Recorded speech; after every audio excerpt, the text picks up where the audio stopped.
am Jessica Martinez, and at 29, I watched my mother's face drain of all color as she stammered the words that would change everything between us forever. We had to sell the house, Jess. Michael's debts, we didn't have a choice. The house on Maple Street, where I'd taken my first steps, where I'd built tree forts in the ancient mesquite in the backyard, where I dreamed of bringing my own children someday, handed over to strangers to bail out my gambling-addicted brother for the third time in 5 years. But before we jump back in, tell us where you're tuning in from, and if this story touches you, make sure you're subscribed, because tomorrow I've saved something extra special for you. What my parents didn't know as they stood in that sterile bank office, signing away 30 years of memories, was that I had been the one sitting across from them. Not physically, of course, but through my company, Sunrise Property Solutions. I had purchased their home at the foreclosure auction 6 months earlier, and I'd been quietly paying the mortgage, utilities, and maintenance ever since. While they thought they were losing everything, I had already saved it. The look on their faces when I handed them the keys back would be worth every sleepless night I'd spent building my real estate empire. Growing up in Glendale, a sun-baked suburb of Phoenix where the summer heat could melt your shoes to the sidewalk, I always felt like I was seeing the world through different eyes than my family. While other kids in the neighborhood spent their afternoons at the community pool or riding bikes through the desert trails, I was fascinated by the houses themselves. I would walk through our modest ranch-style neighborhood, noting which homes had fresh paint, which ones had new landscaping, and which ones sat empty with yellowing grass and newspapers piling up on the doorstep. Our house at 1247 Maple Street was a typical 1950s ranch, painted a warm terracotta color that my mother had chosen because it reminded her of the pottery her grandmother made in New Mexico. The front yard featured 2 towering palm trees that provided blessed shade during the brutal Phoenix summers, and the backyard was my father's pride and joy, a 1/4 acre of green grass that cost a fortune to maintain in the desert, dotted with grapefruit and orange trees that produced more fruit than our family could ever eat. My father, Robert Martinez, had built his construction company from nothing, starting with a pickup truck and a handful of tools when I was just 3 years old. By the time I entered elementary school, Martinez Construction had grown into a respectable business that specialized in custom home additions and renovations throughout the Phoenix area. Dad was the kind of man who could look at a house and immediately see its potential, sketching improvement plans on napkins during dinner, and explaining to anyone who would listen how a simple kitchen renovation could add $50,000 to a home's value. My mother, Linda, worked as an administrator at Desert Ridge High School, the same school I would eventually attend. She was organized, practical, and had an eye for detail that made her invaluable during budget meetings and parent conferences. Together, my parents had created a stable, middle-class life for our family, complete with annual vacations to California and college funds for both me and my older brother Michael. Michael, or Mike as everyone called him, was 3 years older than me, and everything I wasn't. Where I was quiet and observant, he was loud and charismatic. Where I preferred to spend Saturday mornings reading real estate listings in the newspaper, he was on the basketball court or planning elaborate pranks with his friends. Mike had inherited our father's natural charm and our mother's organizational skills, but he'd also developed a dangerous appetite for risk that would eventually consume everything our family had worked to build. Even as a child, I could see the warning signs that my parents chose to ignore. When Mike was 16 and working part-time at a local restaurant, he convinced 3 of his friends to pool their money for what he called a sure-thing investment in baseball cards that a dealer had promised would triple in value within 6 months. When the cards turned out to be worthless reprints, Mike had lost not only his own savings but also $1,500 that belonged to his friends. Instead of making him work to pay back the debt, my parents quietly covered the loss and chalked it up to a learning experience. "Everyone makes mistakes," my father would say whenever I brought up Mike's increasingly questionable financial decisions. "He's young, he'll learn." But Mike never seemed to learn.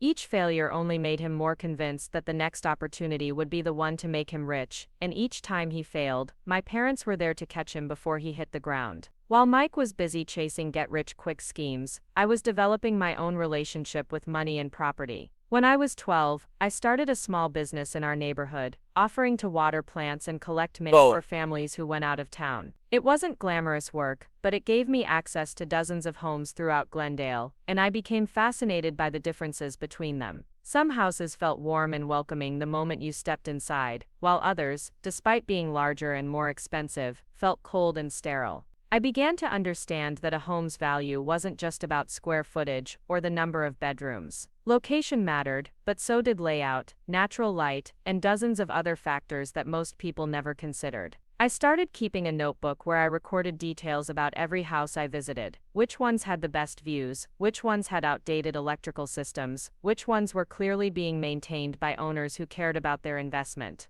My parents found my interest in real estate mildly amusing, but ultimately dismissed it as a childhood phase. When I announced at age 14 that I wanted to get my real estate license as soon as I turned 18, my mother laughed and suggested I consider something more practical, like teaching or nursing. When I tried to explain that real estate development was a legitimate career path that could be incredibly lucrative, my father patted me on the head and said I should focus on getting good grades instead of worrying about adult concerns. The dismissive attitude hurt, but it also motivated me. I began reading every book about real estate investing that I could find at the Phoenix Public Library, checking out titles like Rich Dad Poor Dad and The Millionaire Real Estate Investor that taught me about cash flow appreciation and the power of leveraging other people's money to build wealth. I learned about real estate investment trusts, fix and flip strategies, and commercial property development. Most importantly, I learned that real estate was one of the few investment vehicles that could create generational wealth for families willing to think long-term. By the time I was 16, I had saved nearly $3,000 from my various neighborhood businesses and part-time jobs. Instead of spending it on clothes or a car like most.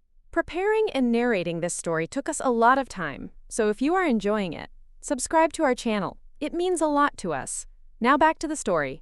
Teenagers, I wanted to make my first real estate investment. I had identified a small duplex in a transitioning neighborhood near downtown Phoenix that was being sold by an elderly woman who could no longer manage the property. The asking price was $45,000, and I was convinced that with some basic renovations, it could be worth $60,000 within 2 years. When I presented my investment plan to my parents, complete with financial projections and renovation estimates, they were not impressed. Absolutely not, my mother said firmly. You're 16 years old, you should be thinking about college, not playing around with properties you can't afford. My father was slightly more diplomatic, but equally dismissive. Real estate investment is complicated, Jess. You don't understand all the risks involved. Save your money for college instead. The rejection stung, especially since I had spent weeks researching the opportunity and creating what I thought was a compelling business case. But what hurt even more was the contrast with how they handled Mike's financial requests. Just 2 months later, when Mike announced that he wanted to buy a motorcycle for $8,000 that he planned to flip for a profit, my parents not only approved the purchase, but also co-signed the loan when Mike's credit application was rejected. The motorcycle, predictably, turned out to be a disaster. Mike discovered that flipping vehicles required mechanical knowledge he didn't possess, licensing requirements he hadn't researched, and a market that was far more competitive than he'd anticipated. After 6 months of trying unsuccessfully to sell the bike, he eventually traded it to a friend for $3,000 worth of DJ equipment, claiming he was going to start a wedding entertainment business. Watching my parents enable Mike's increasingly unrealistic schemes while dismissing my carefully researched investment ideas taught me an important lesson about family dynamics and financial responsibility. It became clear that my parents valued Mike's dreams more than my plan, regardless of which one was more likely to succeed. This realization was painful, but it also liberated me from seeking their approval for my financial decisions. During my senior year of high school, while my classmates were stressing about prom and graduation parties, I was quietly building my real estate knowledge and network. I had started attending local real estate investment club meetings, where I was usually the youngest person in the room by at least 20 years. Most of the other attendees were successful professionals looking to diversify their portfolios, but they welcomed my enthusiasm and began treating me as a serious student of the industry. It was at one of these meetings that I met David Thompson, a commercial real estate agent who specialized in investment properties throughout the Phoenix area. David was in his 50s, with silver hair and a calm demeanor that inspired confidence in both buyers and sellers. Unlike my parents, David didn't dismiss my interest in real estate as a teenage phase. Instead, he began mentoring me, teaching me how to analyze properties, understand market trends, and identify emerging neighborhoods before they became popular with other investors. The key to successful real estate investing, David told me during one of our coffee meetings, is to buy properties that other people don't want yet, in neighborhoods that other people don't understand yet. By the time everyone else recognizes the opportunity, the prices have already gone up. This philosophy would guide my investment strategy for years to come, leading me to focus on transitional neighborhoods and undervalued properties that other investors overlooked. With David's guidance, I finally made my first real estate purchase 3 months before my high school graduation. It wasn't the duplex I had originally wanted to buy. That property had sold to another investor, but rather a small single-family home in an up-and-coming neighborhood near Arizona State University's downtown campus. The house was a foreclosure that needed significant work, but it was priced at only $35,000, well within my budget. I used $18,000 of my own savings for the down payment and closing costs, and my parents reluctantly co-signed for a rehabilitation loan that would cover the renovation expenses. The entire project took 4 months to complete, during which I spent every weekend and summer day learning about plumbing, electrical work, and interior design. When we finished the renovations, the house appraised for $62,000, giving me nearly $30,000 in equity from my first investment. My parents were shocked by the success of the project, and for a brief moment, I thought they might finally understand that my interest in real estate was more than just a hobby. My father even admitted that he was impressed by my attention to detail and project management skills. But their newfound respect for my abilities was quickly overshadowed by another crisis involving Mike. During the same summer that I was renovating my first investment property, Mike had convinced my parents to help him open a sports bar near Arizona State University. He had identified what he claimed was an underserved market of college students and sports fans who wanted a place to watch games and eat affordable food. The business plan, such as it was, involved taking over a failed restaurant space, installing dozens of flat-screen televisions, and hoping that proximity to the university would guarantee success. My parents invested $60,000 of their retirement savings into Mike's sports bar, which he optimistically named the winning shot. They also co-signed for additional loans that brought their total exposure to nearly $100,000. When I pointed out that the restaurant business had an extremely high failure rate and that Mike had no experience in food service or business management, my concerns were dismissed as sibling jealousy. "Your brother is finally ready to settle down and build something lasting," my mother explained when I questioned the wisdom of the investment. This could be his chance to really make something of himself. I wanted to point out that Mike had been given numerous chances to make something of himself, and that each one had ended in financial disaster. But I knew that criticism of Mike was not welcome in our household. The winning shot lasted exactly 14 months before closing permanently. The combination of poor location, inexperienced management, and Mike's tendency to give away free drinks to his friends created a business model that was doomed from the start. By the time my parents finally acknowledged that the restaurant was failing, Mike had accumulated an additional $40,000 in debt through various suppliers, vendors, and creditors who had extended credit based on my parents' guarantees. The failure of the winning shot marked a turning point in our family's financial stability. My parents, who had always been careful with money and lived within their means, suddenly found themselves facing debts that exceeded their annual income. My father's construction business, which had been struggling since the 2008 housing market crash, was barely generating enough revenue to cover the family's basic expenses, let alone the massive debt service created by Mike's failed ventures. Rather than forcing Mike to take responsibility for his debts or declare bankruptcy, my parents made the decision that would ultimately lead to the loss of our family home. They began using their mortgage payment money to service Mike's business debts, falling behind on their house payments, while desperately trying to keep their son's creditors at bay. Within 6 months, they had missed enough payments to trigger foreclosure proceedings on 1247 Maple Street. I learned about the foreclosure not from my parents, but from David Thompson, who had seen the legal notice in the local real estate publications that he monitored for investment opportunities. When he called to ask if I knew about my parents' situation, I was stunned. Not only had they hidden their financial problems from me, but they had allowed the situation to deteriorate to the point where they were at risk of losing the home where I had grown up. That evening, I drove to my parents' house for what I thought would be a difficult conversation about their financial situation and possible solutions. Instead, I found them in the kitchen, surrounded by paperwork, trying to figure out how to raise enough money to stop the foreclosure process. When I asked why they hadn't told me about the problem, my mother's response broke my heart. "We didn't want to burden you with our problems," she said, not meeting my eyes. "Besides, you're just getting started with your own life. This isn't your responsibility." The implication was clear: they would rather lose their home than ask for help from a daughter whose real estate success they had never fully acknowledged or respected. It was in that moment, sitting in the kitchen where I had eaten thousands of meals and done countless hours of homework, that I made the decision that would define the next phase of my life. I was going to save my family's home, with or without their knowledge or permission. But first, I had to figure out exactly how much trouble they were really in, and whether it was too late to stop the foreclosure process that was already underway. Parts 2, 5. The promise of redemption. The next 3 weeks became a masterclass in financial detective work, as I quietly investigated the full scope of my family's debt crisis. Using my connections in the real estate industry and my growing network of investors, I began piecing together a picture that was even worse than I had initially imagined. The foreclosure on Maple Street was just the tip of an iceberg that threatened to sink my parents' entire financial future. Mike's gambling problem, which I had suspected for years, but which my parents had consistently denied, had evolved far beyond casual sports betting. Through discreet inquiries with people who knew him from various Phoenix establishments, I discovered that he owed money to at least 6 different bookmakers, had defaulted on 3 separate personal loans, and had been using credit cards in my parents' names to fund increasingly desperate attempts to win back his losses. The total damage exceeded $200,000, a staggering sum that dwarfed my parents' annual income and threatened to consume every asset they had worked 30 years to accumulate.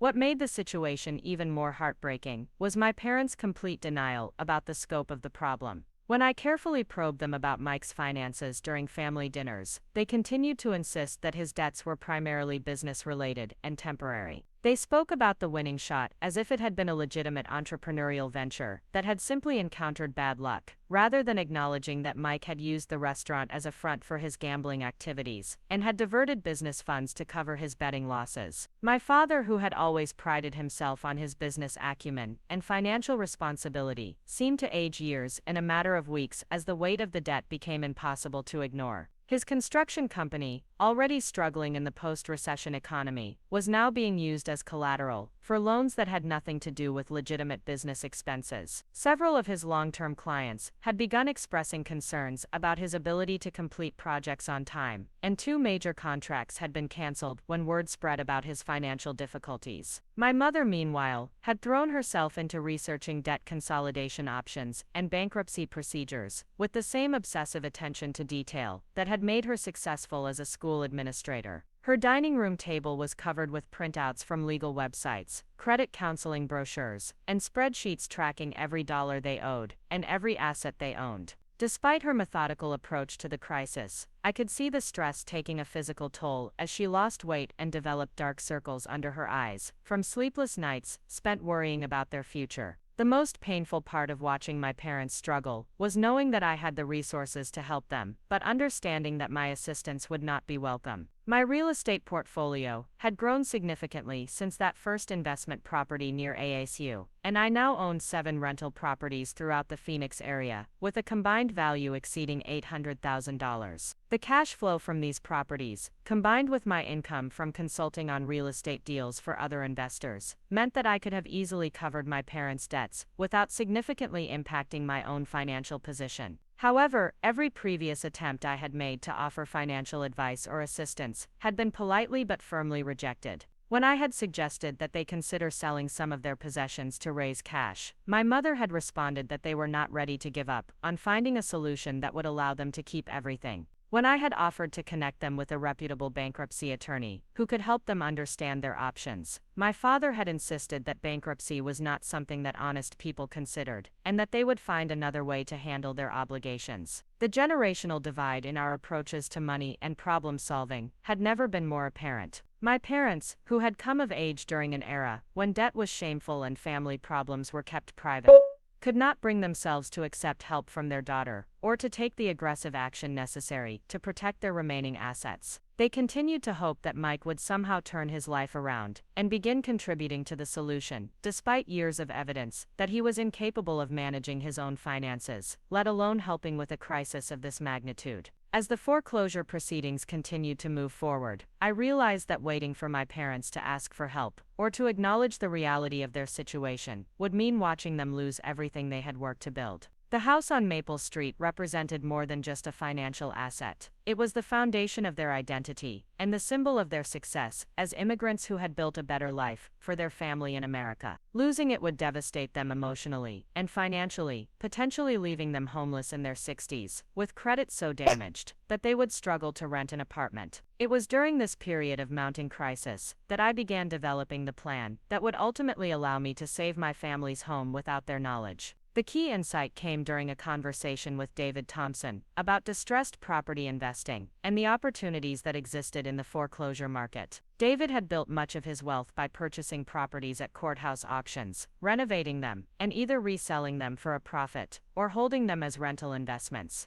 The beauty of foreclosure auctions, David explained during one of our regular coffee meetings, is that you can often acquire properties for significantly less than their market value, especially if you're willing to buy them sight unseen and deal with whatever condition issues they might have. Most individual buyers are too nervous to bid on properties they can't inspect first, which creates opportunities for investors who understand how to evaluate deals quickly. David's explanation sparked an idea that seemed almost too perfect to be real. What if I could purchase my parents' house at the foreclosure auction, effectively becoming their landlord, without their knowledge? The foreclosure timeline would give me several weeks to arrange financing and prepare for the auction, and my familiarity with the property would eliminate the usual risks associated with buying a house without a thorough inspection. The plan would require careful coordination and significant financial resources, but it was entirely feasible given my current portfolio and cash position. I would need to establish a new LLC to maintain anonymity during the purchase process, arrange for a property management company to handle the transaction details, and ensure that my parents could continue living in the house throughout the transition period. Most importantly, I would need to do all of this without revealing my involvement until I was ready to surprise them with the news that their home had been saved. Over the following weeks, I began quietly implementing the various components of my rescue plan. I established Sunrise Property Solutions as a Delaware limited liability company, with myself as the sole member, using a registered agent service to maintain privacy around the ownership structure. I opened separate business banking accounts and obtained pre-approval for a commercial real estate loan that would cover the purchase price and any immediate renovation needs. The property management component proved to be more challenging than I had anticipated. I needed to find a company that would be willing to handle the transaction without asking too many questions about why I was purchasing a property where the current owners would be remaining as tenants. After interviewing several firms, I settled on a small company called Desert View Property Management, whose owner had experience with complex family situations and seemed comfortable with the unusual arrangement. Perhaps the most difficult aspect of the preparation process was obtaining accurate information about the foreclosure timeline and auction procedures without revealing my connection to the property. I attended several foreclosure auctions as an observer, learning about the bidding process and the types of investors who typically participated. I discovered that most successful bidders were either real estate professionals or companies that specialized in distressed property acquisition, which meant that my presence would not seem unusual or suspicious. The auction for 1247 Maple Street was scheduled for a Tuesday morning in early October, exactly 90 days after my parents had received their final notice of default. The minimum bid was set at the amount of the outstanding mortgage balance plus accumulated fees and penalties, which totaled approximately $420,000. Given that similar homes in the neighborhood were selling for between $550,000 and $600,000, I was confident that I could acquire the property for significantly less than its market value. The night before the auction, I drove past my childhood home and was surprised by the flood of emotions that overwhelmed me as I sat in my car looking at the familiar terracotta-colored walls and towering palm trees. This was the house where I had learned to ride a bike in the driveway, where I had hosted sleepovers in the living room, where I had announced my college acceptance and my first real estate purchase.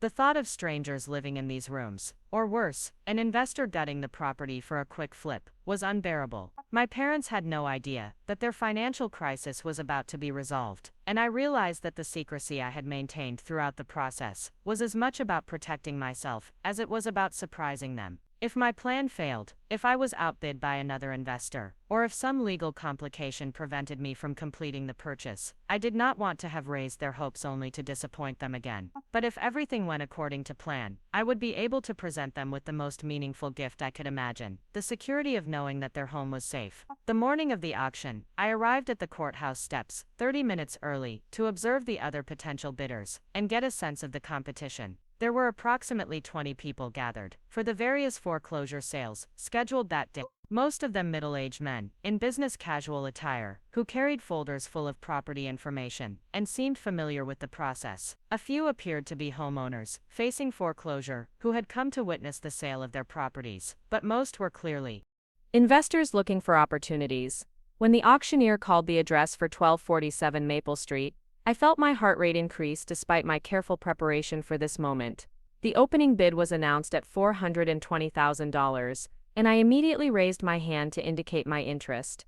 A man standing near the front of the crowd bid $430,000, and I quickly countered with $440,000. The bidding continued in $10,000 increments for several minutes, with 3 different investors expressing interest in the property. As the price approached $500,000, 2 of the competing bidders dropped out, leaving me in a head-to-head contest with a woman who appeared to represent a real estate investment company. She seemed determined to acquire the property and continued bidding even as the price exceeded what I had expected to pay. When she bid $520,000, I paused for what felt like an eternity before raising my hand one final time to bid $530,000. The auctioneer asked for additional bids, scanning the crowd for any signs of continued interest. When no one responded after 30 seconds, he announced that the property had been sold to Sunrise Property Solutions for $530,000. I had successfully purchased my childhood home, though the final price was significantly higher than I had hoped to pay. The post-auction paperwork process took nearly 2 hours as I provided proof of funds, signed the purchase documents, and arranged for the wire transfer of the down payment. The representative from Desert View Property Management met me at the courthouse to handle the property management agreement and to discuss the timeline for transitioning the current occupants from homeowners to tenants. According to the foreclosure procedures, my parents would have 30 days to vacate the property unless alternative arrangements were made.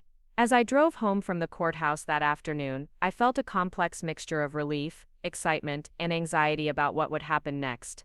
I had successfully saved my family's home, but now I faced the challenge of revealing my involvement in a way that would not embarrass my parents or damage our already fragile relationship. I also needed to develop a long-term plan for the property that would allow my parents to remain in their home while preserving their dignity and independence.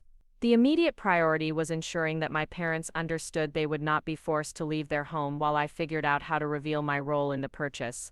I had instructed Desert View Property Management to contact my parents within 48 hours of the auction to discuss a rent-to-own arrangement that would allow them to remain in the property. The story would be that the new owner was an out-of-state investor who preferred to work through a property management company and was willing to offer generous terms to reliable tenants. 2 days after the auction, I received a call from the property manager confirming that she had spoken with my parents and that they were cautiously optimistic about the rental arrangement. According to her report, my father had been skeptical about the terms, which seemed too good to be true, but my mother had been relieved to learn that they would not have to move immediately. They had agreed to a month-to-month rental agreement at $1,200 per month, well below the market rate for comparable properties in the neighborhood. Over the following weeks, I watched from a distance as my parents began to adjust to their new reality as renters in their former home. The transition seemed to be going smoothly, though I could see the emotional toll that the change in status was taking on both of them. My father, in particular, seemed diminished by the loss of homeownership, and I often found him staring at the front yard during family dinners, as if he could not quite believe that the property was no longer his.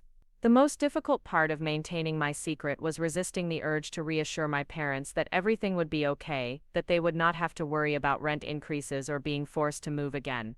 I wanted to tell them that the mysterious out-of-state investor was someone who cared about their welfare and would never do anything to jeopardize their housing security.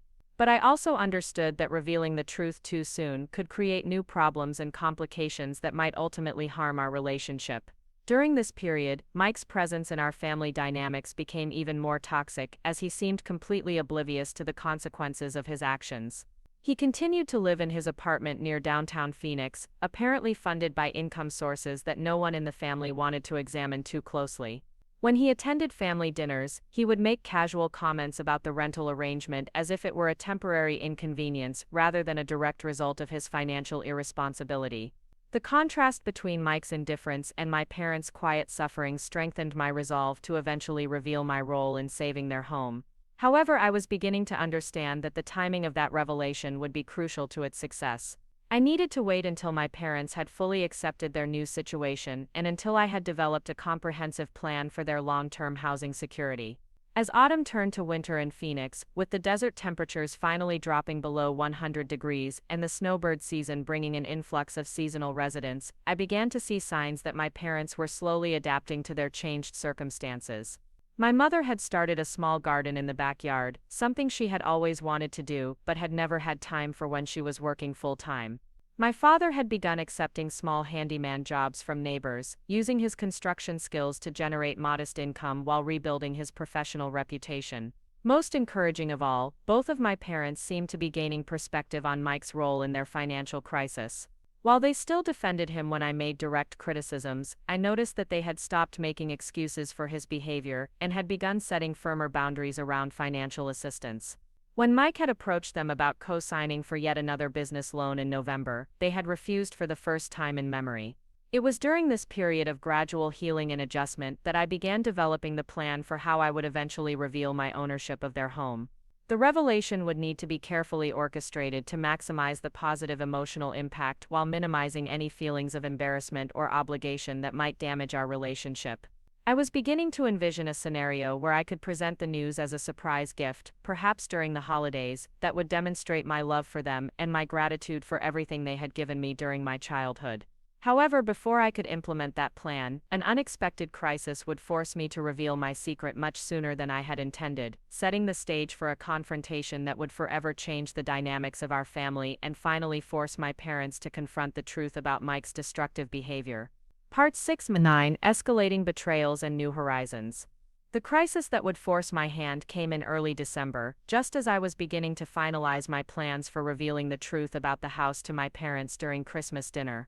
Amanda Foster, my closest friend since college and now my business partner in several real estate ventures, called me at 7 in the morning with news that made my blood run cold. Mike had approached one of our mutual acquaintances at a downtown Phoenix bar, claiming to represent my real estate business and attempting to secure a $50,000 loan using my company's reputation as collateral. Amanda had learned about Mike's scheme through her boyfriend Tyler Brooks, who worked in commercial lending at one of the major banks in Phoenix. Tyler had been approached by the potential lender, who wanted to verify my company's financial status before proceeding with what seemed like an unusual loan request. When Tyler called Amanda to ask if I was aware of my brother's fundraising activities, the entire fraudulent plan began to unravel. "Jessica, you need to shut this down immediately," Amanda said, her voice tight with concern.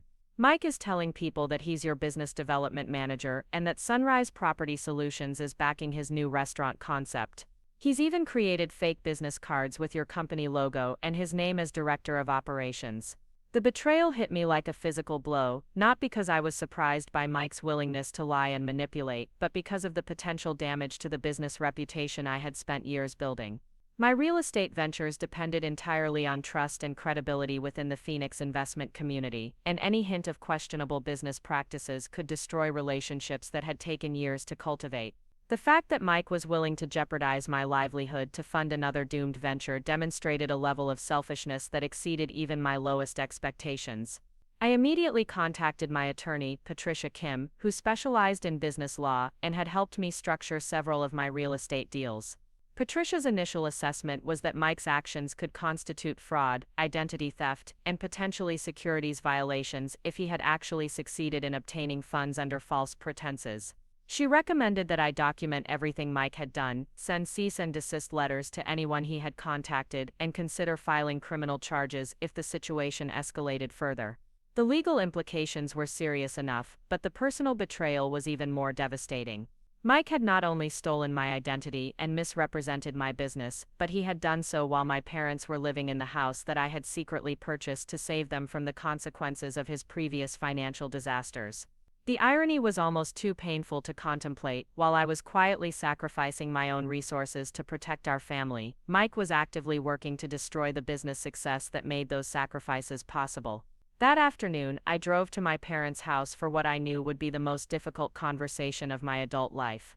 I found them in the living room, my father reading the newspaper while my mother worked on a crossword puzzle, both of them maintaining the careful normalcy that had become their coping mechanism since losing their home to foreclosure.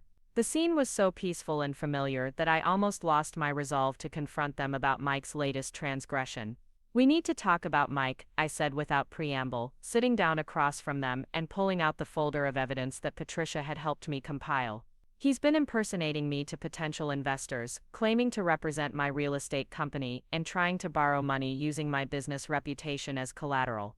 My father's face immediately hardened in the defensive expression that had become automatic whenever anyone criticized Mike. "That doesn't sound like something Michael would do," he said firmly. "There must be some misunderstanding." I spread the fake business cards, email printouts, and witness statements across their coffee table, watching my parents' expressions change as they absorbed the evidence of Mike's deception. My mother picked up one of the business cards, studying the professional design and official-looking logo that Mike had somehow managed to replicate perfectly. "I don't understand," she said quietly. "Why would he do this? Why would he pretend to work for your company?" The question hung in the air between us, loaded with implications that none of us wanted to acknowledge. We all knew why Mike had created this elaborate deception, because his own reputation was so damaged by years of failed ventures and unpaid debts that no legitimate lender would consider backing another one of his business schemes. By associating himself with my success, he hoped to access the credibility and financial resources that he had forfeited through his own irresponsible behavior. "He's desperate," I said, trying to keep my voice gentle despite the anger I felt. "His gambling debts are probably worse than any of us realize, and he's running out of options. But that doesn't excuse identity theft, and it doesn't justify putting my business at risk." My father stood up abruptly and began pacing around the living room, his hands clenched into fists at his sides. "There has to be another explanation," he insisted. "Michael made some mistakes with the restaurant, but he's not a criminal. He wouldn't steal from his own sister." The denial was so complete and irrational that I realized my parents would never acknowledge the truth about Mike unless they were forced to confront evidence that could not be explained away or minimized. They had invested so much emotional energy in believing that Mike was fundamentally good but simply unlucky that accepting his true nature would require them to completely reevaluate their understanding of their son and their role as his enablers. It was in that moment, watching my father pace and my mother stare at the fake business cards with tears in her eyes, that I made the decision to reveal my ownership of their house. They needed to understand the full scope of what Mike's behavior had cost our family, and they needed to see the contrast between his attempts to exploit my success and my efforts to protect them from the consequences of his actions. "There's something else you need to know," I said, my heart pounding as I prepared to share the secret I had guarded for months. "Something about this house and the foreclosure and the rental arrangement you've been living under." Both of my parents stopped what they were doing and looked at me with expressions of confusion and growing apprehension. I could see them trying to figure out what connection there could possibly be between Mike's latest scheme and their housing situation. "The out-of-state investor who bought this house at the foreclosure auction," I continued, my voice steady, despite the magnitude of what I was about to reveal. "The one who's been letting you live here as tenants for below-market rent. That investor is me. I bought our house. I've been your landlord for the past 3 months." The silence that followed my revelation was so complete that I could hear the desert wind rustling the palm trees in the front yard and the distant sound of traffic on the main road. My parents stared at me with expressions of shock, confusion, and something that might have been relief, as if they were trying to process information that contradicted everything they thought they understood about their situation. My mother was the first to speak, her voice barely above a whisper. "You bought our house. You've been paying the mortgage this whole time." I nodded, pulling out another folder that contained the property purchase documents, loan paperwork, and rental agreements that proved my ownership. "I established a property management company to handle the transaction so you wouldn't know it was me. I wanted to save the house without embarrassing you or making you feel obligated to me." My father sank back into his chair, his face pale as he absorbed the implications of what I had done. "How much did it cost you?" he asked. "How much did you pay to buy back our house?" $530,000, I replied, "plus closing costs and the ongoing expenses for taxes, insurance, and maintenance." But that's not important. What's important is that you're safe here, that you don't have to worry about being forced to move or dealing with an unreasonable landlord. My mother began to cry, not the quiet tears of stress and worry that I had seen so often over the past year, but deep, wrenching sobs of relief and gratitude. She covered her face with her hands as her shoulders shook, and I realized that she had been carrying a burden of fear and uncertainty that was finally being lifted. "I can't believe you did this," she said through her tears. "I can't believe you spent so much money to save us from our own mistakes." The word mistakes hung in the air between us, and I could see my father struggling with the realization that their financial crisis had not been the result of bad luck or economic circumstances beyond their control, but rather the direct consequence of their decision to enable Mike's destructive behavior. For the first time, they were being forced to confront the true cost of their willingness to bail him out repeatedly without requiring him to change his patterns or accept responsibility for his actions. "This is why Mike's fraud attempt is so serious," I continued, pressing my advantage while they were emotionally vulnerable. "While I've been using my business success to protect our family, he's been trying to destroy the same business for his own selfish purposes. He doesn't care that his actions could ruin my reputation or cost me everything I've worked to build." My father looked up from the property documents he had been studying, his eyes red with unshed tears. "What do you want us to do?" he asked. "How do we fix this?" It was the first time either of my parents had ever asked for my advice about a family crisis, and I realized that Mike's betrayal had finally broken through their protective denial about his character. They were ready to hear hard truths that they had previously refused to acknowledge, and they were willing to take actions that they had previously considered unthinkable. "You need to cut him off completely," I said firmly. "No more money, no more co-signing loans, no more bailing him out when his schemes fail. And you need to make it clear to everyone in our family and social circle that Mike does not represent me or my business in any capacity." My mother wiped her eyes and nodded slowly. "What about the house? What happens now that we know you're the owner?" I had been preparing for this question since the day I purchased the property, and I had developed what I believed was a fair and sustainable solution that would preserve both their dignity and my investment. "You can continue living here as long as you want," I said. "The rental payments you've been making will go toward eventually purchasing the house back from me, if that's what you decide you want to do. Or you can simply remain as tenants with a lease that guarantees you can never be forced to move." The rent-to-own option was more generous than anything a traditional investor would have offered, but it served my purposes by allowing my parents to rebuild their sense of ownership and control over their living situation. It also provided a structured way for them to contribute to their housing costs without feeling like charity recipients, which I knew would be important for their self-respect and our ongoing relationship. Over the following weeks, my parents began the difficult process of establishing new boundaries with Mike while adjusting to the knowledge that their housing security was guaranteed by my real estate success. The transition was not easy, particularly for my father, who struggled with feelings of emasculation and failure as he came to terms with the fact that his daughter had needed to rescue him from financial disaster. My mother adapted more quickly to the new dynamic, perhaps because she had always been more realistic about Mike's character flaws and more appreciative of my achievements. She began helping with the property management tasks, maintaining the landscaping and handling minor repairs with a sense of ownership that had been missing during the early months of their tenancy. The confrontation with Mike, when it finally came, was even more explosive than I had anticipated. When my parents informed him that they would no longer provide any form of financial support and that he was prohibited from using my name or business reputation for any purpose, his reaction revealed the full extent of his narcissistic personality and his complete inability to accept responsibility for his actions. "You've all turned against me," he screamed during a family dinner that devolved into chaos. "I'm trying to build something positive, and you're sabotaging me because you're jealous of my vision and potential." The delusion was so complete, and the lack of self-awareness so profound that I realized Mike would never change his behavior or acknowledge the harm he had caused. He would continue to blame others for his failures, and would likely escalate his fraudulent activities if he could not access family resources to fund his schemes. It was Amanda who suggested the solution that would ultimately protect both my business and my family from Mike's future deception attempts. As a marketing professional with extensive experience in brand management and reputation protection, she recommended that I make a public announcement about Mike's unauthorized use of my company name and explicitly disavow any connection between him and my real estate ventures. "You need to get ahead of this story,"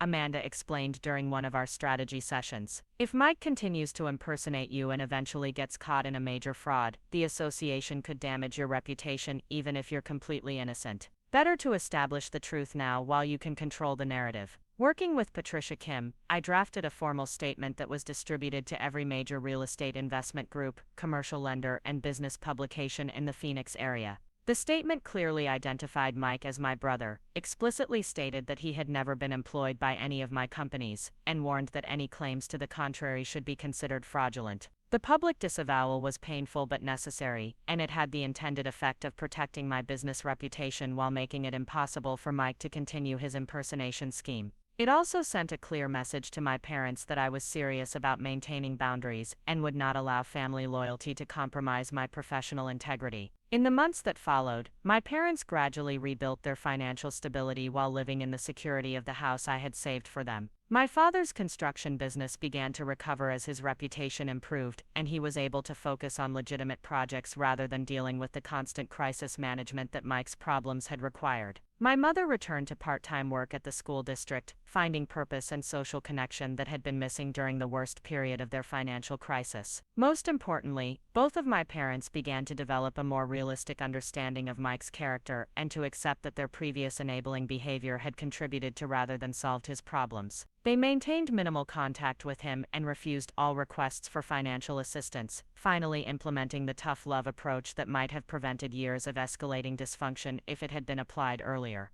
The transformation in our family dynamics was remarkable and deeply satisfying, but it also highlighted how much damage Mike's behavior had inflicted over the years and how much healing would be required to fully restore trust and healthy relationships. The house on Maple Street had become more than just a place to live. It was a symbol of redemption and second chances, a foundation upon which we could build a stronger and more honest family structure. As I watched my parents gradually regain their confidence and independence, I began to understand that saving their house had been as much about my own healing as it had been about their financial security. For years I had felt like an outsider in my own family, undervalued and overlooked, while Mike received endless support and forgiveness for his destructive behavior. By becoming their protector and provider, I had finally claimed my rightful place as a valued and respected family member. The irony was not lost on me that Mike's attempt to steal my business identity had ultimately led to the revelation that brought our family closer together and ended his ability to manipulate and exploit our parents. His greatest betrayal had become the catalyst for the most honest and authentic relationships I had ever experienced with my mother and father. Looking back on this period of crisis and revelation, I realized that true family loyalty was not about enabling destructive behavior or protecting people from the consequences of their choices. Instead, it was about having the courage to set boundaries, tell difficult truths, and make sacrifices that promoted long-term healing rather than short-term comfort. By saving my parents' house and exposing Mike's fraud, I had demonstrated a kind of love that was more valuable than any amount of money or misguided tolerance. Final parts 10-14. Ultimate devastation to complete redemption. The legal battle that would define the next chapter of our family's story began 6 weeks after my public disavowal of Mike's fraudulent activities. Despite my efforts to protect my business reputation and cut off his access to family resources, Mike had not abandoned his schemes, but had instead escalated them in ways that none of us could have predicted. Patricia Kim called me on a Friday afternoon with news that made my hands shake as I held the phone. "Jessica, we have a serious problem," she said, her usually calm voice tight with concern.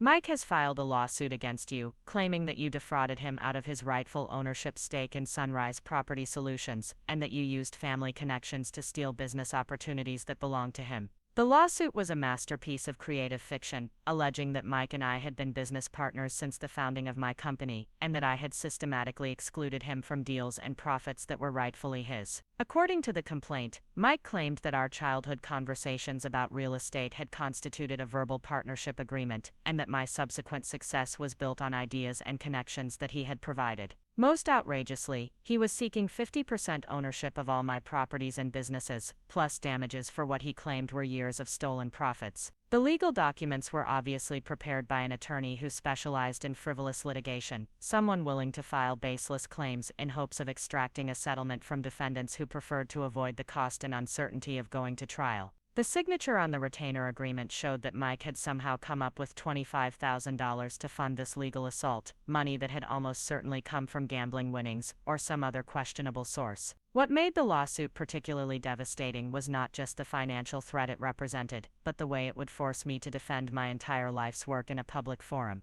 Mike was betting that I would be unwilling to subject myself and my family to the scrutiny and embarrassment of a lengthy court battle, and that I would agree to a substantial settlement rather than fight his claims in front of a judge and jury. The timing of the lawsuit was clearly strategic, filed just as I was preparing to close on my largest real estate development project to date, a mixed-use complex in downtown Phoenix that would include affordable housing units, retail space, and office facilities for local nonprofits. The project represented the culmination of 3 years of planning and negotiation, and the financing was contingent on my maintaining a clean legal record and stable business reputation. When news of the lawsuit began circulating through the Phoenix real estate community, several of my investors and business partners requested emergency meetings to discuss the potential impact on our ongoing projects. The uncertainty created by Mike's claims was exactly the kind of distraction that could derail deals and damage relationships that had taken years to build. Amanda Foster proved to be my strongest ally during this crisis, using her marketing expertise to develop a comprehensive strategy for protecting my reputation while the legal process played out. She helped me craft public statements that acknowledged the family nature of the dispute while firmly denying Mike's claims and expressing confidence that the legal system would ultimately vindicate my position. The key is to be completely transparent about the situation while maintaining your dignity. Amanda explained during one of our crisis management sessions. Don't get drawn into a public battle with Mike, but don't let his claims go unanswered either. People need to understand that this is about a troubled family member trying to exploit your success, not about any legitimate business dispute. The most painful aspect of defending against Mike's lawsuit was the way it forced me to document and present evidence of his destructive behavior over the years. Patricia Kim's legal team conducted depositions with dozens of people who had witnessed Mike's failed business ventures, gambling problems, and fraudulent activities. The process was like performing surgery on our family's dysfunction, exposing every ugly detail of Mike's manipulation and our parents' enabling behavior for public examination. My parents were subpoenaed to testify about their knowledge of my business activities and their financial relationship with Mike over the years. The depositions were heartbreaking to watch, as my mother and father were forced to admit under oath that they had no knowledge of any business partnership between Mike and me, and that they had repeatedly bailed Mike out of financial difficulties that were entirely of his own making. During my father's deposition, Mike's attorney tried to establish that my parents had favored me over Mike in terms of financial support and business opportunities. The line of questioning backfired spectacularly when my father detailed the tens of thousands of dollars they had spent on Mike's failed ventures, contrasted with their initial reluctance to support my real estate investments. My daughter built her business entirely through her own efforts and resources, my father stated firmly, his voice growing stronger as he spoke. Michael has never contributed anything to her success except problems and embarrassment. This lawsuit is just another example of his refusal to take responsibility for his own failures. The most dramatic moment in the legal proceedings came when Mike himself took the stand to present his case. Under cross-examination by Patricia Kim, his story began to fall apart almost immediately as he was unable to provide any specific evidence of the partnership he claimed had existed or any documentation of the contributions he alleged he had made to my business success. When Patricia pressed him about his gambling debts and the fraudulent use of my business identity, Mike became increasingly agitated and defensive. His true character was revealed in front of the judge as he blamed everyone else for his problems and showed no remorse for the damage his behavior had caused to our family. Mr. Martinez, Patricia said during a particularly intense exchange, isn't it true that you've never held a legitimate job for more than 6 months at a time, that you've defaulted on dozens of loans and credit agreements, and that your only source of income for the past 2 years has been gambling and fraudulent schemes? Mike's attorney objected repeatedly, but the damage was done. The judge had seen enough evidence to understand exactly what kind of person she was dealing with, and Mike's credibility was completely destroyed by his own testimony and behavior on the stand. The judge's ruling came down 3 months after the trial concluded, and it was even more comprehensive than I had dared to hope. Not only did she dismiss all of Mike's claims with prejudice, meaning he could never refile them, but she also awarded me attorney's fees and sanctions against Mike for filing a frivolous lawsuit. Most importantly, she issued a permanent injunction prohibiting Mike from using my name, my company's name, or any variation thereof for any business purpose. The written decision included language that left no doubt about the judge's opinion of Mike's character and claims. The plaintiff has presented no credible evidence of any business partnership or collaboration with the defendant, she wrote. Instead, the evidence shows a pattern of fraudulent and manipulative behavior designed to exploit the defendant's legitimate business success. This lawsuit appears to be nothing more than an attempt to extort money from a family member who has achieved success through hard work and ethical business practices. The vindication was complete and public, establishing a legal record that would protect me from any future attempts by Mike to claim ownership of my achievements or to interfere with my business operations. More importantly, the trial had forced our entire family to confront the reality of Mike's character in a way that made denial impossible. In the months following the legal victory, my parents completed their emotional transformation from enablers to advocates for accountability and healthy boundaries. They began attending counseling sessions to understand how their parenting choices had contributed to Mike's problems, and they worked to rebuild their relationship with me on a foundation of mutual respect and honest communication. The house on Maple Street became the symbol of our family's renewal, as my parents gradually transitioned from tenants back to homeowners through the rent-to-own arrangement we had established. Each monthly payment represented not just a financial transaction but a step toward reclaiming their independence and dignity while acknowledging the role I had played in their salvation. My mother threw herself into renovating and improving the property with an enthusiasm that reminded me of her younger self. She replanted the garden with desert-appropriate plants that required less water, updated the kitchen with energy-efficient appliances, and created a home office space where my father could manage his slowly recovering construction business. My father's transformation was perhaps the most remarkable of all. The man who had once dismissed my real estate interests as impractical dreams now sought my advice on business decisions and proudly introduced me to his clients as his daughter, the successful developer. He began working as a subcontractor on some of my smaller renovation projects, bringing his decades of construction experience to properties that I was preparing for resale or rental. The downtown Phoenix development project that had been threatened by Mike's lawsuit became the cornerstone of my company's expansion into large-scale urban development. The mixed-use complex opened 18 months later to widespread acclaim, providing affordable housing for working families while generating sustainable profits for my investors. The success of the project led to opportunities in other cities throughout Arizona and the Southwest. As Sunrise Property Solutions grew from a small investment company to a regional development firm, I made the decision to formalize my parents' involvement in the business. My father became our director of construction operations, overseeing the renovation and maintenance of our residential properties. My mother took on the role of tenant relations coordinator, using her administrative skills and natural empathy to create positive relationships with the families who lived in our rental units. The business arrangement benefited everyone involved, providing my parents with meaningful work and substantial income while giving me access to their expertise and dedication. More importantly, it created a new dynamic in our family where my parents were valued partners in my success rather than dependents who needed my protection. Amanda Foster became my full business partner during this period of expansion, with her marketing and administrative skills complementing my real estate expertise perfectly. Together we developed a company culture that emphasized ethical business practices, community investment, and long-term sustainability rather than short-term profits.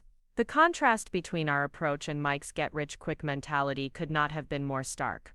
While he continued to chase schemes and shortcuts that inevitably led to failure and debt, we built something lasting and meaningful that created value for everyone involved. The personal relationships in my life also flourished as I learned to trust my own judgment about people and to surround myself with individuals who shared my values and supported my goals. Amanda introduced me to Rachel Wong, a fellow entrepreneur who had built a successful sustainable architecture firm, and we began collaborating on projects that incorporated environmentally responsible design principles with practical affordability concerns. My romantic life, which had been complicated by trust issues stemming from my family's dysfunction, gradually improved as I worked through my emotional barriers with the help of therapy and the support of genuine friends. I learned to distinguish between people who were attracted to my success and those who valued me as a person, a skill that had been difficult to develop while dealing with the chaos that Mike had created in our family. The 5-year anniversary of purchasing my parents' house at the foreclosure auction provided an opportunity to reflect on how dramatically our lives had changed since that pivotal moment. What had begun as a desperate attempt to save my family's home had evolved into a comprehensive transformation of our relationships and our understanding of what it meant to be a family. My parents hosted a celebration dinner at the house, inviting Amanda, Rachel, and several of the key employees who had helped build Sunrise Property Solutions into a thriving business. As we sat around the same dining room table where I had once felt overlooked and undervalued, I was struck by how different the conversation had become. Instead of dismissing my interests and achievements, my parents now asked detailed questions about my latest projects and offered insights based on their own professional experience.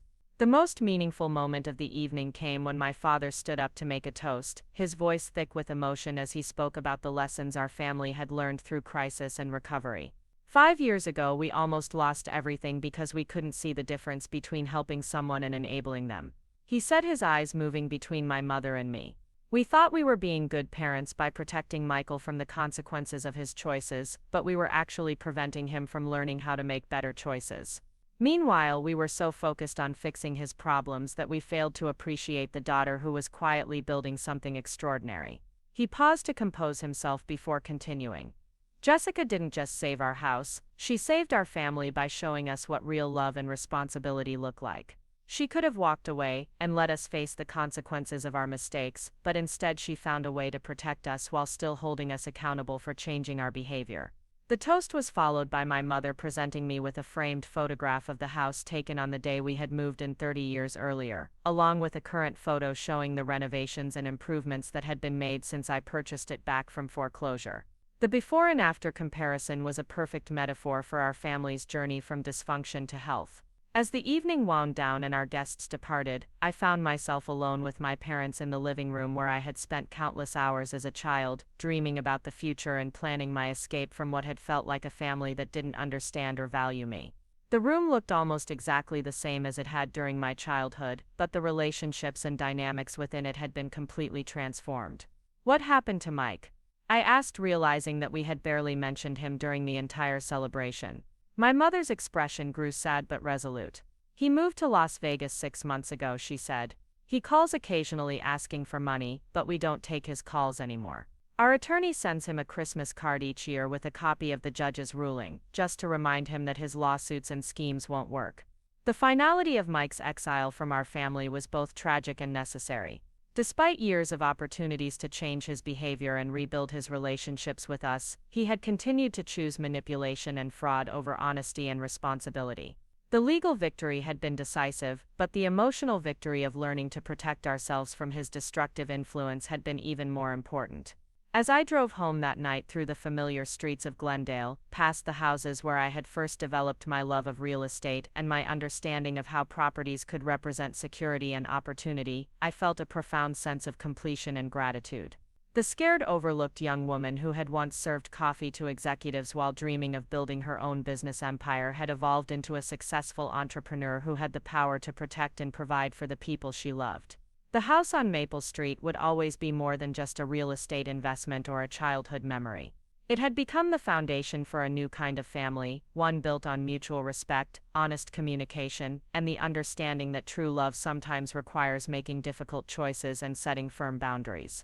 6 months later, as I stood in my office reviewing the plans for our latest development project, an affordable housing complex that would provide homes for 100 families, I received a call that brought the story full circle.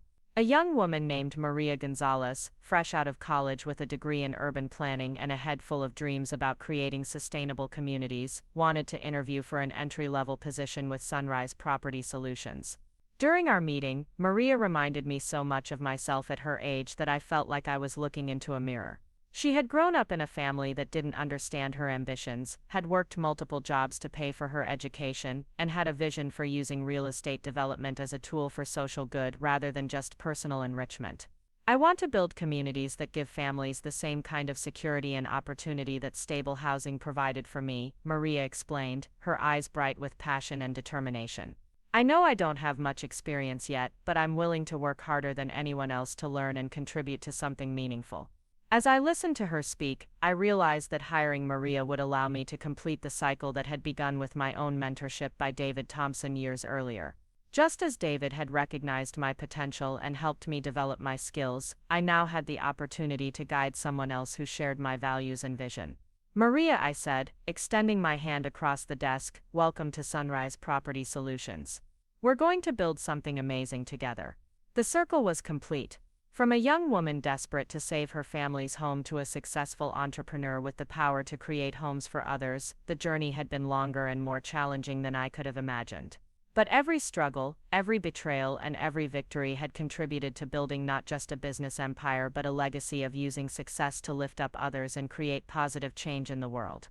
The house on Maple Street still stands today, home to my parents who have now fully repaid their debt and reclaimed legal ownership of the property. The terracotta walls have been freshly painted, the palm trees continue to provide shade during the brutal Phoenix summers, and the backyard garden flourishes under my mother's careful attention. But the real transformation is invisible to anyone driving past the modest ranch-style house. Inside those walls, a family learned the difference between enabling and supporting, between protecting someone from consequences and helping them build strength. We discovered that sometimes the greatest act of love is refusing to participate in someone else's destruction, even when that refusal causes temporary pain. Looking back on the entire experience, I understand now that Mike's attempts to steal my success ultimately gave me something far more valuable than money or property: the knowledge that I had the strength to protect what I had built while still caring for the people who mattered most. The house was just the beginning. The real victory was learning how to be a family. The phone call that would reshape everything came on a Tuesday morning in March, exactly 7 years after I had purchased my parents' house at that courthouse auction. I was reviewing architectural plans for a new affordable housing development in Tucson when my assistant knocked on my door with an expression that immediately put me on alert. "Jessica, there's someone on line 3 who says he's calling about your brother Michael. He claims it's urgent and involves a significant amount of money." My stomach dropped as I picked up the phone, bracing myself for whatever new crisis Mike had managed to create. The voice on the other end belonged to Detective Raymond Castle with the Las Vegas Metropolitan Police Department, and his words sent shockwaves through my carefully constructed world. "Martinez, I'm calling to inform you that your brother Michael Martinez was arrested yesterday as part of a major fraud investigation. He's been running an elaborate Ponzi scheme targeting elderly investors, and the total amount involved appears to exceed $2 million. During his interrogation, he claimed that you were his business partner and that Sunrise Property Solutions was involved in the investment fraud." The audacity was breathtaking, even by Mike's standards. Despite losing his lawsuit against me years earlier, despite the permanent injunction prohibiting him from using my name or company for any business purpose, he was still trying to drag me down with him as his latest scheme collapsed.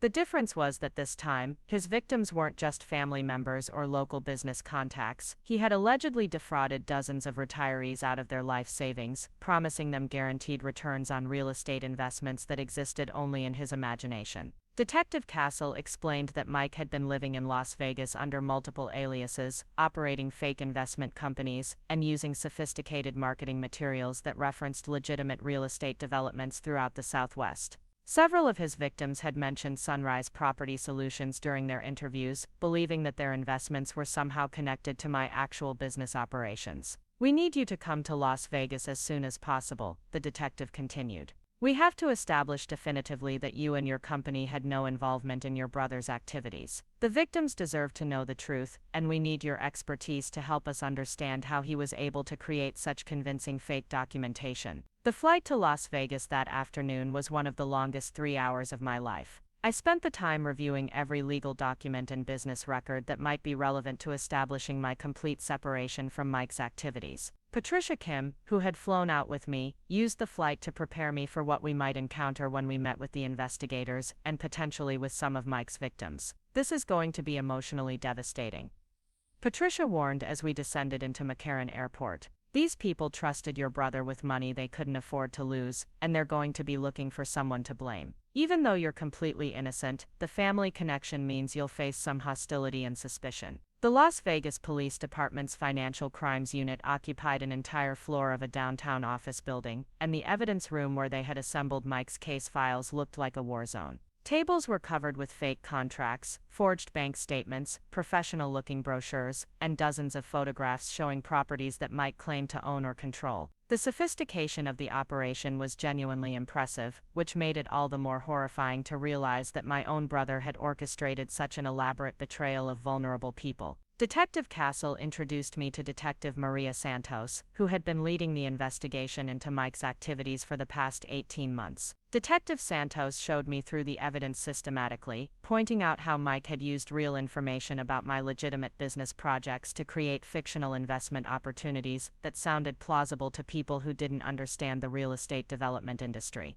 Your brother is extremely intelligent and very persuasive, Detective Santos observed as she showed me a fake prospectus for a supposed luxury resort development near Sedona. He clearly studied your actual business model and created mirror versions that incorporated enough real details to convince sophisticated investors. Look at this marketing material. He's using actual photographs of properties you've developed, but he's claiming that they're part of investment opportunities that he's offering to the public. The fake prospectus was a masterpiece of deception, complete with financial projections, architectural renderings, and testimonials from supposed previous investors who had achieved remarkable returns. Mike had somehow obtained copies of legitimate documents from my actual projects and had modified them just enough to create the illusion of similar opportunities that existed only in his imagination. What made the fraud even more devastating was the profile of Mike's typical victims. Detective Santos showed me files for dozens of retirees who had invested their entire life savings based on Mike's promises of guaranteed returns and complete safety.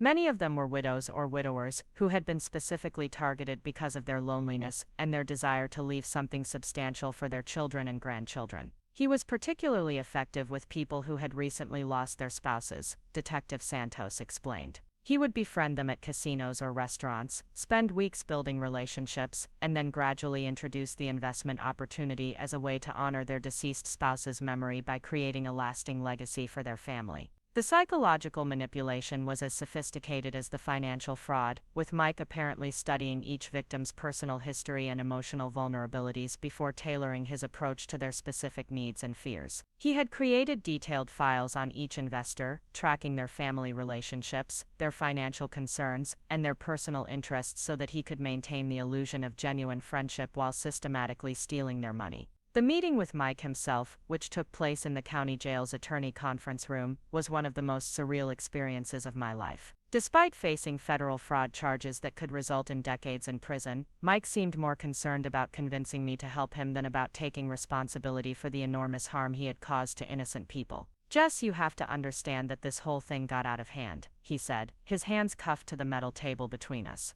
"I started with good intentions trying to create real investment opportunities, but the market conditions changed and I couldn't deliver the returns I had promised. I was going to pay everyone back once my other ventures started generating profits." The delusion was so complete that I wondered if Mike actually believed his own lies, or if he was simply incapable of acknowledging the reality of what he had done. There were no other ventures. There had never been any real investments. The entire operation had been designed from the beginning to steal money from vulnerable people who trusted him. "Mike, you stole over $2 million from retirees who can't afford to lose their life savings," I said, trying to keep my voice steady despite the rage I felt. "You used my company's reputation to convince these people to trust you, and now they're facing financial ruin because of your lies." His response revealed the depth of his narcissism and his complete inability to empathize with the people he had victimized. "They should have known that all investments carry risk," he said dismissively.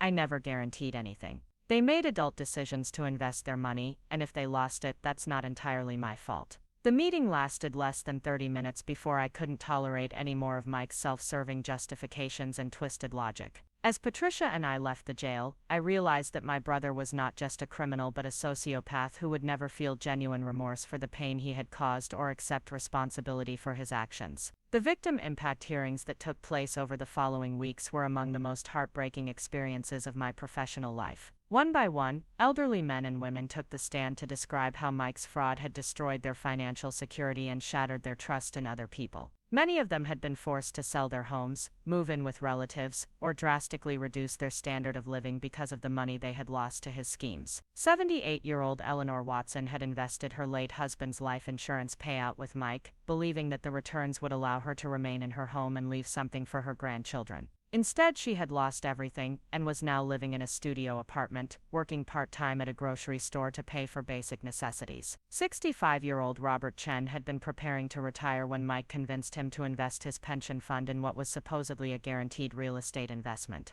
The loss of that money meant that Robert would have to work until he was physically unable to continue, with no prospect of the comfortable retirement he and his late wife had planned together. The impact statements went on for hours, each one more devastating than the last, as victim after victim described the practical and emotional consequences of trusting Mike with their most precious possessions. What made the testimonies even more painful was the fact that many of the victims still believed that I might somehow be able to help them recover their losses, since Mike had claimed that Sunrise Property Solutions was involved in their investments. During a break in the proceedings, Eleanor Watson approached me in the courthouse hallway with tears in her eyes and desperation in her voice. "Martinez, please tell me that there's something you can do to help us get our money back," she pleaded. "Your brother said that your company was backing these investments. Surely there must be some way to honor those commitments." The conversation with Eleanor and several other victims was one of the most difficult moments of my life, as I had to explain that I had no legal or moral obligation to compensate them for Mike's crimes, while also acknowledging that their suffering was real and devastating. These people had done nothing wrong except trust someone who had seemed credible and caring, and they were now facing poverty and uncertainty because of my brother's selfishness and greed. It was during that conversation with Eleanor that I made the decision that would define the next phase of my life and career. While I had no legal responsibility for Mike's victims, I did have the financial resources and moral conviction to help them in ways that the criminal justice system could not. The money that Mike had stolen was gone, spent on his gambling addiction and lavish lifestyle, but I could provide something almost as valuable: hope and practical assistance for rebuilding their lives. Working with Patricia Kim and a team of financial advisors, I established the Martinez Family Recovery Fund, a charitable foundation dedicated to helping victims of financial fraud rebuild their lives and regain their independence. The fund provided emergency financial assistance, financial literacy education, and ongoing support services designed to help elderly fraud victims avoid future victimization while restoring their dignity and security. The initial funding for the foundation came from my personal assets, including the proceeds from selling two of my most valuable rental properties and taking a substantial loan against my ownership stake in Sunrise Property Solutions. The total commitment exceeded $3 million, representing the largest single philanthropic gift I had ever made and a significant percentage of my net worth. The announcement of the foundation's creation generated considerable media attention, both because of the connection to Mike's fraud case and because of the unusual nature of a family member voluntarily compensating victims of a relative's crimes. Several news organizations wanted to interview me about my motivations for taking on financial responsibility that was not legally required, and I used those opportunities to educate the public about elder fraud and the importance of protecting vulnerable populations. My brother's actions do not represent my values or my family's values, I explained during a television interview with the local NBC affiliate. While I cannot undo the harm he has caused, I can ensure that his victims receive the support they need to rebuild their lives and regain their security. These are good people who trusted someone they shouldn't have trusted, and they deserve better than to face poverty because of his selfishness. The foundation's first major initiative was providing direct financial assistance to Mike's victims, with grants ranging from $5,000 to $25,000 depending on each person's specific needs and circumstances. Eleanor Watson was among the first recipients, receiving enough money to catch up on her rent payments and reduce her work hours to a more manageable schedule. The second major component of the foundation's work involved developing educational programs designed to help elderly individuals recognize and avoid financial fraud schemes. Working with law enforcement agencies and senior centers throughout the Southwest, we created workshops and materials that taught practical strategies for evaluating investment opportunities and identifying common red flags that indicate potential fraud. The third aspect of our mission focused on advocating for stronger legal protections for elderly fraud victims and supporting legislation that would make it easier to prosecute complex financial crimes. The criminal justice system was often poorly equipped to handle cases involving sophisticated fraud schemes, and many criminals like Mike were able to exploit those weaknesses to avoid accountability for their actions. Mike's eventual sentencing provided some measure of justice for his victims, though it could never fully compensate for the financial and emotional damage he had caused. The judge sentenced him to 15 years in federal prison, with the possibility of parole after serving 85% of his sentence. The sentence was longer than his attorneys had expected, reflecting both the scope of his crimes and the judge's disgust with his lack of remorse or acceptance of responsibility. During the sentencing hearing, Mike was given an opportunity to address his victims and express remorse for his actions. Instead, he used the time to blame his victims for being too trusting and to claim that he had been unfairly prosecuted for what he characterized as aggressive sales tactics rather than deliberate fraud. His statement was so tone-deaf and offensive that several victims walked out of the courtroom in disgust. The contrast between Mike's continued denial and the genuine remorse and accountability that our parents had demonstrated during their own recovery process could not have been more stark. In the years since the foreclosure crisis, my mother and father had done tremendous work to understand their role in enabling Mike's destructive behavior and to develop healthier approaches to family relationships and financial responsibility. My parents attended every day of Mike's trial, not to support him but to bear witness to the consequences of the choices he had made and they had enabled for so many years. The experience was emotionally devastating for them, particularly when they heard the victim impact statements and understood the full scope of the harm that their son had caused to innocent people. "We failed those victims just as much as Michael did," my mother said during one of our conversations about the trial. "If we had stopped enabling his behavior years ago, if we had forced him to face consequences for his actions, maybe he never would have escalated to this level of criminality. We have to live with that responsibility." The acknowledgement of their own culpability was painful but necessary for my parents' continued emotional growth and for our family's ability to move forward in a healthy way. They began volunteering with the Martinez Family Recovery Fund, using their own experiences with financial crisis and family dysfunction to help other families avoid similar mistakes. My father became particularly effective at speaking with families who were struggling with adult children who had gambling or substance abuse problems.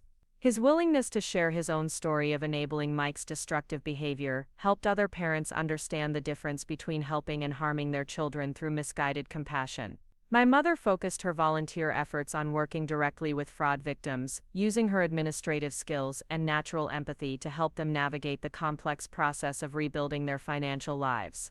Her own experience of nearly losing everything because of someone else's poor choices gave her credibility and insight that professional counselors often lacked. The success of the Martinez Family Recovery Fund exceeded all of our expectations, both in terms of the number of people we were able to help and the broader impact our work had on fraud prevention and victim advocacy. Within 3 years, we had assisted over 200 fraud victims throughout Arizona and Nevada, providing nearly $4 million in direct financial aid and serving thousands more through our educational programs. The foundation's work attracted national attention and led to partnerships with other organizations focused on elder abuse prevention and victim services. I was invited to testify before congressional committees about the need for stronger protections against financial fraud, and our educational materials were adopted by senior centers and law enforcement agencies throughout the country. Perhaps most importantly, the foundation provided a meaningful way to transform the trauma and betrayal of Mike's criminal behavior into something positive and constructive. Instead of allowing his actions to define our family's legacy, we were able to use our resources and experiences to prevent similar harm to other families and to demonstrate that healing and redemption were possible even after devastating betrayal. The 10th anniversary of purchasing my parents' house provided an opportunity to reflect on the extraordinary journey our family had traveled from dysfunction to health, from enabling to accountability, and from shame to purpose. The celebration took place not at the house on Maple Street, but at the community center that the Martinez Family Recovery Fund had helped establish in downtown Phoenix. The center provided a permanent location for our fraud prevention education programs, victim support services, and advocacy efforts. It also served as a symbol of our family's commitment to using our resources and experiences to create positive change in the world, rather than simply accumulating wealth for its own sake. During the anniversary celebration, Eleanor Watson, who had become one of the foundation's most dedicated volunteers, stood up to make a speech that brought tears to the eyes of everyone in attendance. 7 years ago, I thought my life was over, she said, her voice steady despite her emotion. I had lost everything to a man who pretended to care about me while he was stealing my future. I was angry, broken, and hopeless.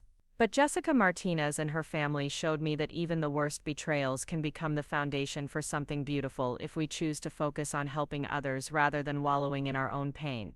Eleanor went on to describe how her work with the foundation had given her a sense of purpose and community that she had never experienced before, even during her marriage. She had helped dozens of other fraud victims navigate their recovery process, and she had become a powerful advocate for stronger legal protections against elder abuse. I will never get back the money that Michael Martinez stole from me, Eleanor concluded. But I have gained something far more valuable, the knowledge that I can turn my suffering into strength and use my experience to protect other people from the same kind of victimization. That transformation is the greatest gift anyone could have given me. As I listened to Eleanor speak, I realized that our family's story had evolved far beyond the simple narrative of betrayal and redemption that had begun with the foreclosure of our house. We had created something much more significant, a model for how families can break cycles of dysfunction, how individuals can take responsibility for their role in enabling harmful behavior, and how communities can come together to protect their most vulnerable members. The house on Maple Street still stands today, now fully owned again by my parents who completed their rent-to-own payments 2 years ahead of schedule. The property has become a gathering place for extended family celebrations and foundation events, a symbol of stability and security that contrasts sharply with the chaos and uncertainty that once characterized our family dynamics. Mike remains in federal prison, with 8 years left on his sentence. He has never expressed genuine remorse for his crimes or attempted to make amends to his victims. Our family maintains no contact with him, having learned that some relationships are too toxic to preserve regardless of blood connections or shared history. The lessons learned through our family's crisis have shaped every aspect of my personal and professional life since then. Sunrise Property Solutions has evolved from a traditional real estate development company into a social enterprise that focuses on creating affordable housing, supporting small businesses in underserved communities, and developing projects that generate both financial returns and positive social impact. My personal relationships have also been transformed by the understanding that authentic love requires boundaries, accountability, and the courage to prioritize long-term growth over short-term comfort. The romantic relationship that I eventually developed with Rachel Wong, the sustainable architecture firm owner, was built on a foundation of mutual respect, shared values, and complete honesty about our respective family histories and personal struggles. Rachel and I were married 3 years ago, in a ceremony held in the backyard of the house on Maple Street, surrounded by family, friends, and many of the fraud victims who had become extended family through our work with the Recovery Fund. The celebration was a testament to the possibility of creating healthy relationships and meaningful traditions even after experiencing profound betrayal and loss. Our first child, a daughter we named Sophia Elena Martinez Wong, was born last spring. As I watch her sleep in the nursery that Rachel and I created in our home near downtown Phoenix, I am filled with determination to raise her with the values and boundaries that my parents learned too late to apply consistently with their own children. Sophia will grow up understanding that love means holding people accountable for their actions, that family loyalty does not require enabling destructive behavior, and that true success is measured not just by financial achievements, but by the positive impact we have on other people's lives. She will also grow up knowing the story of how our family transformed crisis into purpose and turned betrayal into a foundation for helping others. The Martinez Family Recovery Fund continues to grow and expand its reach, now operating programs in 12 states and serving over 1,000 fraud victims annually. The foundation has become a national model for victim services and fraud prevention, demonstrating that private philanthropy can effectively address problems that government programs often struggle to handle. Looking back on the entire journey, from that devastating phone call about the foreclosure to the thriving foundation that now bears our family name, I am struck by the unpredictability of life and the possibility for redemption even in the darkest circumstances. What began as an attempt to save a single house became a mission to save hundreds of families from financial ruin and emotional devastation. The house on Maple Street was never really about the building itself, the mortgage payments, or even the childhood memories associated with those walls. It was about the possibility of home as a place of safety, security, and belonging. By learning to create those conditions, not just for my own family, strangers who had been victimized by someone who shared my DNA, we discovered that home is not a place you inherit or purchase, but rather something you build through choices, actions, and the courage to do what is right, even when it is difficult. As I write this final reflection on our family's journey, sitting in my office overlooking the downtown Phoenix skyline and the mountains beyond, I am filled with gratitude for the challenges that forced us to grow and the opportunities we have had to transform pain into purpose. The woman who secretly bought her parents' house at a foreclosure auction could never have imagined the scope of the impact that single decision would eventually have on hundreds of families throughout the country. The story continues to evolve as Sophia grows and as our foundation expands its reach to help even more victims of financial fraud. But the core lesson remains constant. Sometimes the greatest act of love is refusing to enable someone's destructive behavior, even when that refusal causes temporary pain. Sometimes the most meaningful success comes not from accumulating wealth, but from using that wealth to lift up others who have been knocked down by circumstances beyond their control. The house on Maple Street taught us that home is not something you can lose to foreclosure or bankruptcy or even betrayal. Home is something you create through authentic relationships, shared values, and the commitment to support each other's growth, rather than each other's weaknesses. That kind of home can never be sold, stolen, or destroyed by anyone else's actions. The letter arrived on a humid August morning, 15 years after I had first walked into that courthouse to buy back our family home. It was addressed to me in careful handwriting, postmarked from a federal correctional institution in Nevada. My hands trembled slightly as I recognized Mike's distinctive script, the same handwriting that had once forged my signature on fraudulent business documents and fake investment contracts. Inside the envelope was a single sheet of prison stationery, covered front and back with words that I had never expected to read from my brother. For the first time in his adult life, Mike was taking complete responsibility for his actions without blame, excuses, or attempts to minimize the harm he had caused. The transformation was so dramatic that I initially wondered if someone else had written the letter on his behalf. Jessica, I know I have no right to contact you after everything I've done to our family and to the innocent people I defrauded, the letter began. I'm writing this not because I expect forgiveness, or because I want anything from you, but because I finally understand the magnitude of my selfishness and the incredible generosity you've shown in spite of my betrayals.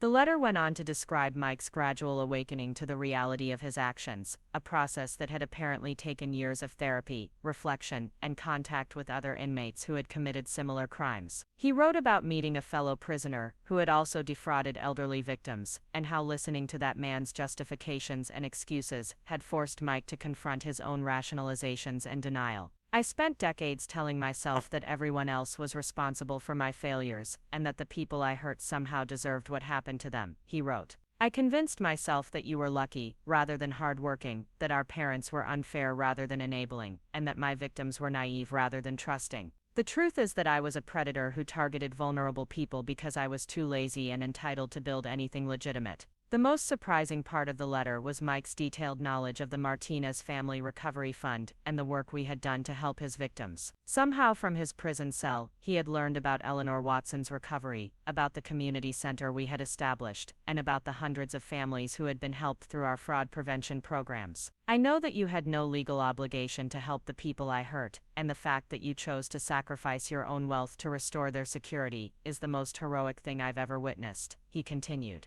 You turned my worst crime into an opportunity to demonstrate what real love and responsibility look like. I will spend the rest of my life trying to understand how someone I treated so badly could respond with such grace and compassion. The letter concluded with information about Mike's own efforts to make amends from prison, including his work with a nonprofit organization that helped incarcerated individuals understand the impact of their crimes on victims. He had also started a small program teaching financial literacy to other inmates, hoping to prevent them from returning to criminal behavior after their release. I don't expect you to respond to this letter, or to have any contact with me, he wrote in closing. I just needed you to know that someone who spent years trying to destroy everything you built has finally learned to appreciate the extraordinary person you've always been. Thank you for showing our family and your community what true strength looks like. I read the letter 3 times before calling my parents to share the contents with them. Their reaction was cautiously optimistic, but tempered by years of experience with Mike's manipulative behavior.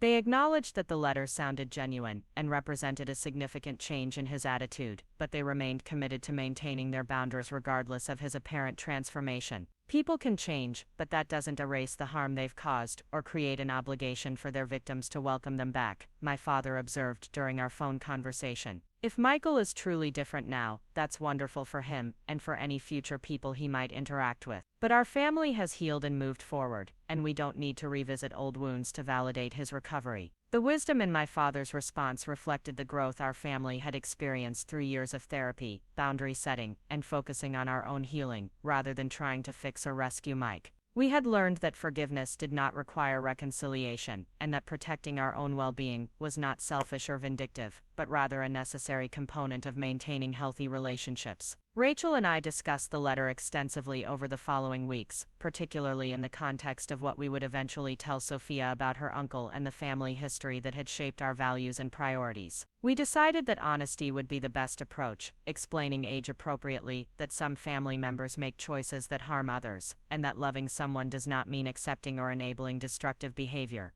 The timing of Mike's letter coincided with a major milestone in our foundation's work, the opening of our 5th regional office, and the announcement that we had helped our 1,000th fraud victim achieve financial stability. The contrast between Mike's years of destruction and our years of rebuilding was a powerful reminder of the different paths that individuals can choose when facing adversity and moral challenges. At the ribbon-cutting ceremony for the new office, Eleanor Watson, now 85, and still actively volunteering with our Victim Services program, made a speech that perfectly captured the transformation our family and community had experienced since the dark days of Mike's criminal activities. "This building represents hope for people who thought they had lost everything," she said, her voice strong despite her age. "But more than that, it represents the possibility of turning our worst experiences into our greatest contributions. None of us would choose to go through financial fraud, but we can choose what we do with that experience once we've survived it." The ceremony was attended by dozens of fraud survivors, their families, law enforcement officials, and community leaders, who had supported our work over the years. As I looked out at the crowd of people whose lives had been touched by our foundation's programs, I realized that Mike's letter, while personally meaningful, was ultimately irrelevant to the mission we had built and the community we had created.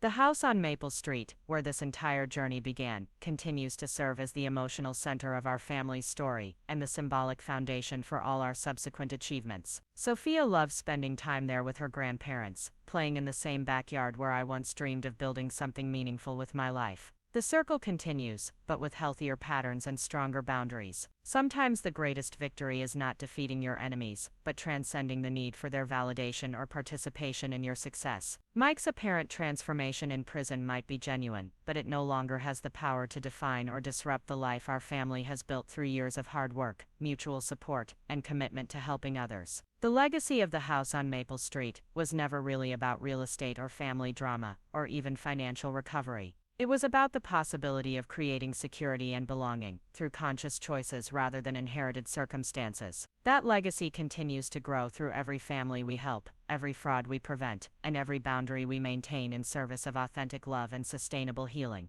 Up next, you've got 2 more standout stories right on your screen. If this one hit the mark, you won't want to pass these up. Just click and check them out.